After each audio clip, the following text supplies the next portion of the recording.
last the garden is beginning to wake up. The buds are bursting and the first of the spring flowers are rather tentatively testing the water. For the first time this year, I can sense a change in the weather, and I'm sure that the long, hard winter is finally behind us. I just hope I'm right. So now's the time to check out those plants that are looking a bit unhappy, like this hebe. Now this is La Seduisanti, which is renowned for being a little bit tender, and the way to find out if it's still okay is just to scratch the bark right down at the base here. And if, like this, it's actually coming away from the stem, well, that's a sure sign that it's had it. So this one, I'm afraid, has to go. But you may notice that I'm doing it with a smile on my face and a happy heart, because last summer I took a load of cuttings from it and I've got plenty of new plants to replace it with. But if you didn't do that, well, put it down to experience, go out and buy yourself another one and make jolly sure you take cuttings next summer. But of course, not all hebes are that tender. This one is Nicola's Blush, and it's quite a bit hardier, but it's still looking pretty unhappy. But if you scratch a bit of bark off here, you can see that it's really quite green underneath. Now, hebes will grow out very well from old wood, so the thing to do with this is to cut out all the old unhappy looking stuff right down close at the base here. And that will form a perfectly good bush this year. Well, there's plenty of optimism and joy in today's programme. Anthony Henn visits an unusual nursery where they specialise in growing oranges and lemons that you could grow yourself. Stephen Lacey takes us round an Italian garden in Oxfordshire where the owner makes cunning use of pots and containers. But first, we revisit a garden that we've seen completely transformed from beginning to end. Last summer, Gay Search went back to Reading, to a garden that was completely replanted back in 1994 to see how much it had changed. Under the expert eye of top designer Dan Pearson, it took Louise and Geoff Hamilton just over 4 months to transform their front garden into something quite extraordinary. 12 months later, I wanted to see not only how the garden had come on, but what difference it had made to their lives. Hello? Hello, I'm over here. I didn't see you there. It's a jungle out here, Gay. It certainly is. Goodness, I can't believe how much it's grown. I know, it's amazing, isn't it? Just a year. Absolutely beautiful. I've bought you this little treasure, but I can't honestly see where you're going to put it. It is so densely planted in this corner, Louise. I mean, how do you maintain it? Is it difficult?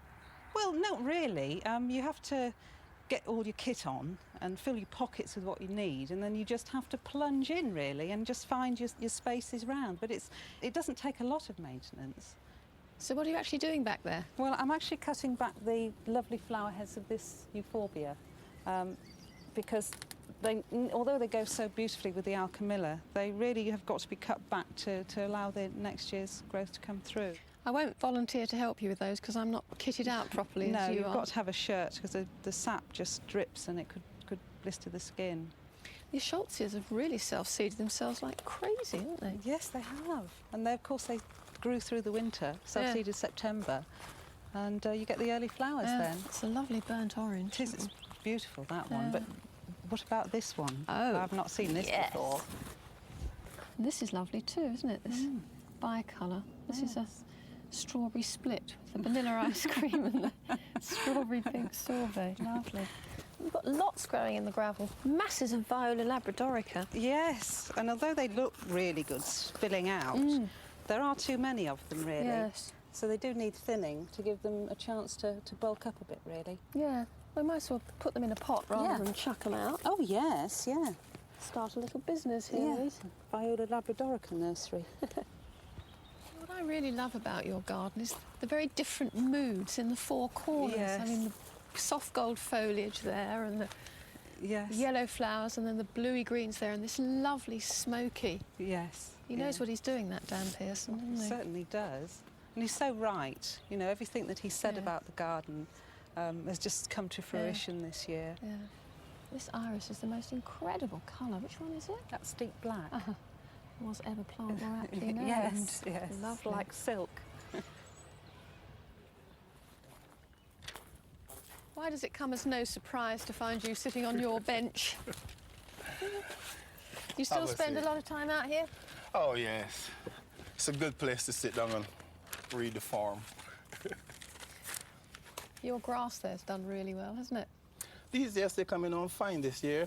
In fact, everything is shot up so much, it's taken me by surprise. And you can see how it's coming out into good clumps now. Yeah. And the others is taken over. Yeah, the steep is wonderful. Yes, getting too tall for me. Well, it's taller than you now, isn't it? Yes. Yeah, it's lovely. I hear that making this bench last year has sort of changed your way of life a bit. Yes, I've done a 6-month course in carpentry, so as I can build things now rather than just knock them together. I've done a few things for Louise in the back, her design, and I just put it together for her, you know, as the way she wanted it done. This is Louise's helicopter cargo net. It's an interesting shape. The shape reflects the greenhouse, and the netting, the cargo netting, is Louise, of course. Yeah. And it's got that enclosed feeling, although it's quite open. Yes. You know, then you have your climbers climbing over. Yeah. That was the whole idea of that.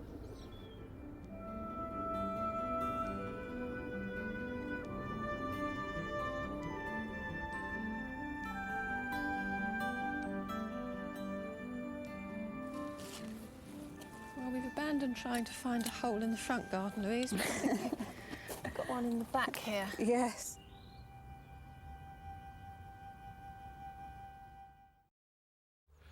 Isn't it nice to be reminded that our gardens in the summer are going to look a lot better than they do now? And with summer in mind, I want to plant up the herb garden in my new parterre here. But the soil at Barnstable is very heavy, and most herbs like it really light and well drained. So I've got to change it. Now, I have already put down a thin layer of manure, and now I want to make a permanent improvement with this stuff. It's really coarse grit pea shingle you can get from the builders merchants, and you need a lot of it. Now, that whole barrow load will cover no more than about a square yard. And when that's dug in, it'll make all the difference. Now, the bed at this end has already been prepared, and you can see that digging all that stuff in has raised the level, and of course that will improve drainage too. Now, I'm going to grow herbs in here as well, but before I do, I want to add a little bit of colour and perfume, and to soften the edges of the bricks by planting a dwarf hedge of lavender. Now, of course, whenever you plant any hedge, you need a lot of plants, and that can be expensive. If you've got a lavender plant in your own garden and lots of patience, then you could take cuttings in the summer. But I've gone for these small rooted cuttings in plugs, and you can buy these mail order. They're quite good value at about £10 for 6. Now, they can go in something like 9 inches apart, and they'll get away surprisingly quickly, and very soon make a really attractive dwarf hedge. Of course, there are all sorts of other plants you can use for edging too. Rosemary is an excellent one with lovely blue flowers, and of course shoots you can use in the kitchen. But you need to go for an upright one like Miss Jessop's upright. But if your herb garden is really quite small, then you need quite a dwarf hedge, and here the upright thymes are really good, things like silver posy, and believe it or not, that's also good in the kitchen. But of course the traditional dwarf hedging is box, and I'm going to use that round some of my vegetable beds. Now, I've taken all my own cuttings, and they really are very easy, and of course a lot cheaper. And box also has the advantage that it doesn't need any extra soil preparation because it will grow almost anywhere. And it's as hardy as old boots, which is more than you could say for oranges and lemons, although even those are hardier than you might think, as Anthony Henn found out when he visited a fascinating nursery in Sussex. I don't know if, like me, you've tried to grow oranges and lemons from pips before and they've never fruited as you'd hoped. Well, help is at hand.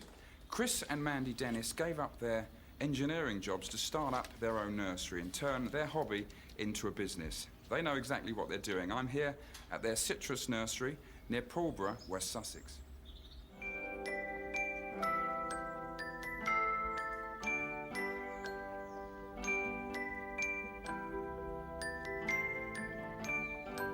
They look so exotic. I mean, I think people would imagine they need a lot of heat, a lot of looking after, and are very difficult to keep. They need a light, frost-free position for the winter. Can be a cool bedroom or a bright sunny windowsill somewhere, or a greenhouse or conservatory. When the bedding plants can go outside, summer bedding can go outside, citrus can. And don't throw them away in the winter. You don't throw them away. Just before the first frost, bring them in for a little bit of attention from the weather. Lemons generally are the easiest of the citrus to grow, is that right? Well, the one we found to be the easiest one is this one here. Right. It's Eureka lemon. It comes under the brand name of Four Seasons quite often in the garden centre. Right. It flowers several times a year, so if you don't get fruit on the first flowering, don't worry. In a couple of months' time, it'll flower again, and the chances of getting fruit are much higher. A little bit too big for a normal house, obviously. Yeah, they respond well to pruning, so if a plant does outgrow its position, you can prune them back extremely hard, and they'll grow out from the oldest of wood. If I didn't have a greenhouse and I just really had a windowsill to grow a citrus, this calamondin would be the one, would it? It's quite a good windowsill plant. It fruits very heavily, flowers several times a year, and although it's a bitter fruit, it's great for marmalade. Temperature-wise, it's slightly more tolerant to most citrus, so a hotter atmosphere like a living room doesn't harm it so much. This is one of the oranges we would recommend for most people. It's Washington Navel orange and has the best flavour. It's a beautiful thing, isn't it? This has got dozens of fruits on it as well, hasn't it? They'll grow in a wide range of different composts, but we tend to use a very free draining peat compost for ease. Right. So what are your recommendations for watering citrus generally? They've got to be watered extremely well when you water them, and then left to completely dry out, or almost completely. You've got to check that it's dry throughout the pot before you next water. Right, and in the winter when they're growing less vigorously, even less water obviously than the summer. Yeah. Here we water in the winter about once every 10 weeks. Really? So not very much at all. Well, I've seen some marvellous fruits here. Do they taste as good as they look? Well, I'll let you try this one to see what you think. You got the hint then, I thought you'd never ask. Which is this? This is a... This is a mandarin. The variety is willow leaf mandarin. Yeah. Which is the old-fashioned Christmas tangerine, which has got the best flavour out of all of the mandarins. I can see all the juice squirting out of that. Mmm. It tastes absolutely brilliant, but it has got pips, I notice. Yeah, that's one of the problems with this variety. It still has pips. That's why it's lost favour with the commercial producers. The clementines, the modern ones, don't have pips, but they're lacking in the flavour. It's quite remarkable to see these superb grapefruits hanging on this tree, Chris. Yes, it does surprise people to see them growing here, but in fact they're exactly the same as any other citrus to grow, only requiring a slightly bigger tree to hold the weight of fruit. I see the flowers here are flowering at the same time as the fruit, and it's covered in bud. Yes, and they overlap the old fruits quite nicely. The old fruits will still hang on for several months, even after these are flowered, so you get young and old fruits on the tree at the same time. The scent is absolutely out of this world, isn't it? The scent's one of the heaviest scents of all citrus fruit. Right. They all smell nice, but grapefruit's about the heaviest scent. So tell me why it didn't work with my pips that I grew. Well, the problem with planting something from seed, well, citrus especially, it takes a long time to fruit. The chances are you'll get a good orange at the end of it, but it can be 12 years or more before it first flowers, let alone fruits. So what do we have to do then? We strip the leaves off the branch first of all. We do one cut above the bud, and then a gentle cut up towards that cut. That'll leave us with a nice flat bottom bud ready to be grafted onto the rootstock. We start with a 1-year-old seedling that's growing vigorously and make a vertical cut down the bark. and a horizontal cut underneath. Then the bark should lift. The bud we cut out as a bud stick is then slid up underneath the bark and pushed home. Next we wrap it up. It's normal plastic tape with no stickiness at all, rather like a plastic bag. It's wrapped up for a month. This is one that we unwrapped last week and it's just beginning to shoot.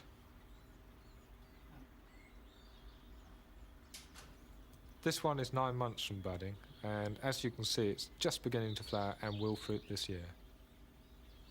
So, Chris, where do you think you're going to go from here, then? Well, there's a huge number of varieties we've got to collect, but mainly I think what we want to do is try and find some good hardy citrus. That'd be very exciting, wouldn't it? It would be very exciting to be able to grow a tree outside with edible fruit. God, so we could expect groves of oranges and lemons in West Sussex by the year 2000, do you think? Quite possibly. Last summer, Stephen and Lacey went to Oxfordshire, where he found a whole garden that could almost have been bang in the middle of Italy.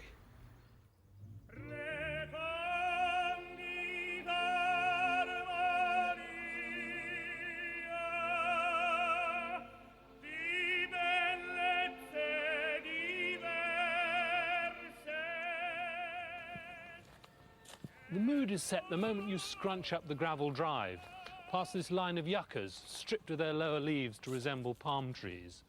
The cypresses behind create the soaring verticals characteristic of the Italian landscape, and the eruptions of flower are from plants associated with Mediterranean villa gardens, like this albizia tree, scented of ripe apricots, and the trumpet vine, Campsis Madame Gallant.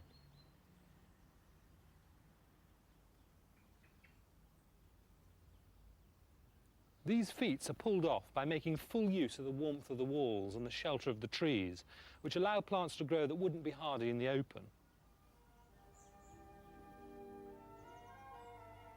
But there's something else fueling the Riviera atmosphere: pots. For the garden's creators, Nick and Anne Coote, the inspiration sprang from several sources. Well, it was recollections of 10 happy years in Italy, so it evoked the Italian atmosphere for me. And practically, we've got a dry, sandy soil here, so the plants we looked up in Hilliers as suitable for sandy soil turned out to be many of them Mediterranean in origin. Well, pots are a major part of the display, aren't they? And I suppose they must allow you to extend the range of exotic plants you can grow. Oh, yes, I mean, that's quite true, because the acacia wouldn't live out of doors in this country, and again, this justitia, or this Russellia equisetiforma, which is a marvellous plant, which you'd have to have indoors, but with pots you can move them outside and be very flexible. And of course these fiery colours aren't very common among hardy plants, are they? Yes, absolutely. I mean, it's the sort of far and stored up sunlight of the Mediterranean just exploding in England and making our cold climate seem warm. But they look great just stood around in groups, don't they, the pots? Yes, I think it's especially very on the important to group pots and put things together and arrange colours.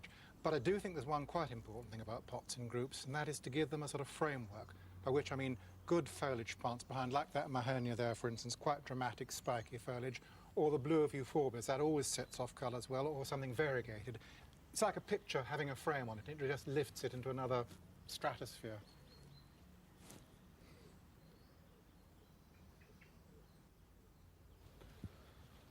But you also use pots out in the borders. Oh yes, that's right. I mean, here we've got pots of white agapanthus, and this is, if you like, a sort of formal use of things, having a row of pots that are meant to be seen, which, you know, gives it quite the formal appearance. And lovely in these bays of clipped laurel. That's right, to make them look as though they're actually supposed to be there. That's exactly where they're supposed to fit, you know, nothing just by chance. It was all intended. Now, all the plants we've seen so far like a bit of sun, don't they? What do you do in the shade? Yes, well, in the shade, I think you've actually got a surprisingly wide choice. Hostas are a very good bet. And then there are fuchsias, which actually like to flower in the shade. And most spectacular, all busy lizzies. I mean, they make really quite a show in really quite deep shade. You've got them at the other end of the garden, haven't you, with blue junipers? Yes, that's right. They do very well there. But, of course, there are other more exotic things. There's some very interesting asparaguses, and clivia, which has wonderful shiny strap-leafed leaves and flowers in the winter, which is marvellous. But I suppose the most exotic thing of all is the banana. And there it is, Japanese banana. Of course, plants in the shade need a lot less water than plants in the sun, and Very true. watering must be one of your great burdens. How on earth do you cope? Well, actually, it's not as bad as it seems, because when you're watering pots, you're getting water in exactly the right places, as opposed to scattered all over the bed. Secondly, there are some tricks I think one can play. One can feed up the plant early in the season and give it the strength and robustness to resist drought. You can put saucers under some plants. The fleshy-leaf plants wouldn't like that No, much. you certainly wouldn't like that. And then also you can put mulch on the surface of the plant, particularly of stones. If you turn up a stone, it's always damp underneath. Well, much the same applies to a stone mulch.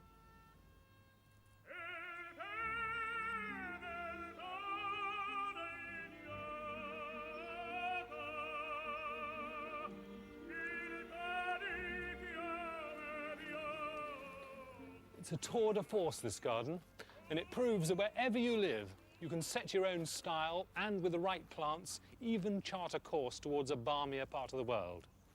As for me, this is the only Mediterranean holiday I'm likely to get this year, so I'm going to enjoy it. Oh, zoot. But just before I go, we've had a lot of letters about pruning roses. Well, it's very easy, so stop worrying. The simple rule is that you always cut to a bud that faces out from the bush, and you cut the thickest shoots back to about 4 or 5 inches, and the thinnest ones back to about 1 or 2 inches. And that's it. Have a great pruning weekend. Goodbye. Stay with us.